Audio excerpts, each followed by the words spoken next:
Millions are emotionally invested in the Super Bowl, and you feel nothing. Why? Every year, the Super Bowl becomes the center of gravity. Conversations shift, plans are made, screens light up, people count down the days like something historic is about to happen. And for many, it does. What your reaction to the Super Bowl says about your identity. The Super Bowl is not just a game. It feels like a moment, a collective pulse, a shared emotional spike. But then there is you. You see the hype. You hear the predictions. You watch people argue about outcomes that have not happened yet. And inside, nothing. No buildup. No anticipation. No emotional charge. Just neutral. And that neutrality feels strange. Not because you are missing out, but because everyone else seems so certain that you should feel something. So what is actually happening here? Let us start with identity. Psychology tells us that humans build their sense of self around groups. We attach to symbols, colors, narratives. A team becomes more than a team. It becomes part of us. When the Super Bowl arrives, it activates group identity. Social identity theory explains this clearly. Once you identify with a group, its success and failure affect your self-image. When your side wins, your brain registers a lift. Researchers describe this as basking in reflected glory. The emotional system treats group victory as personal elevation. In simple terms, if you feel connected, you feel the rise. But if that connection is weak or absent, the emotional lift never comes. No identification, no surge, no internal reward. And suddenly, you are sitting next to people who are fully engaged while you remain steady. That steadiness can feel like distance. Now, layer in something else. Optimal arousal. Every nervous system has a stimulation threshold. Some people seek high-intensity environments, suspense, noise, rapid change. The Super Bowl is engineered for that. Momentum shifts, dramatic turns, social energy. For certain brains, this is perfectly tuned activation. For others, it is too much. 3 hours of unpredictability can feel draining instead of energizing. In simple words, what excites one nervous system exhausts another. But we are not done. Because if this were only about stimulation, everyone who loves intensity would love the Super Bowl. And that is not true. So there is another mechanism at work. Control. When you watch the Super Bowl, you influence nothing. The score changes without you. The outcome unfolds without your input. If you are comfortable investing emotion without control, that is fine. The experience is the reward.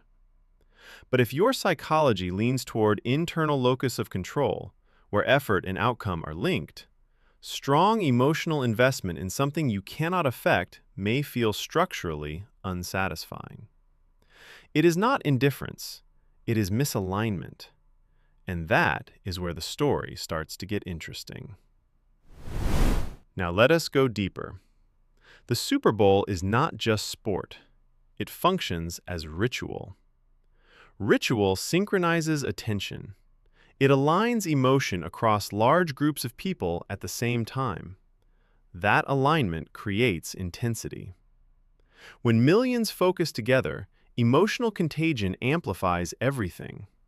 Excitement multiplies. Tension multiplies. Relief multiplies. But amplification requires resonance. If your nervous system is already saturated, constant notifications, ongoing stress, endless input, another high-intensity event may not feel like celebration. It may feel like overload. And then there is uncertainty. Sports are structured unpredictability. The Super Bowl is compelling because you do not know what will happen next. For some, that uncertainty is energizing. Suspense becomes engagement. For others, sustained uncertainty increases internal tension. In simple terms, if you do not enjoy not knowing, the Super Bowl may feel long rather than thrilling. Now here is the social layer.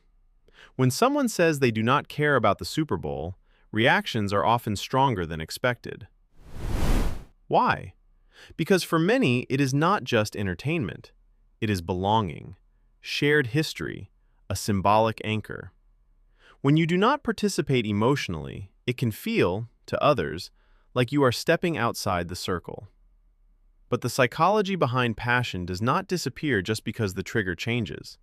The person who feels nothing during the Super Bowl may feel everything during a Formula One championship, or a global tournament, or a major music event, or a product launch they deeply believe in. The mechanism is identical: attachment, identity fusion, belonging, optimal stimulation, tolerance for uncertainty. Only the object shifts. So the real difference between loving the Super Bowl and feeling indifferent to it is not about depth of emotion. It is about alignment between stimulus and structure. Where does your identity connect? Where does your nervous system reach optimal activation? Where does belonging feel real rather than expected? For some, the Super Bowl is peak collective meaning. For others, it is background noise.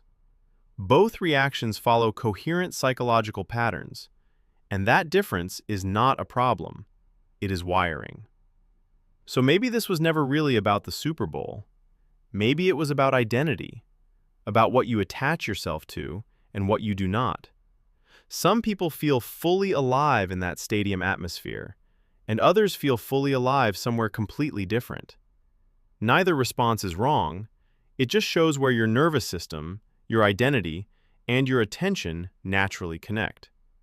So tell me, when everyone is watching the Super Bowl, what are you genuinely excited about instead? And if this made you think a little deeper, make sure you subscribe.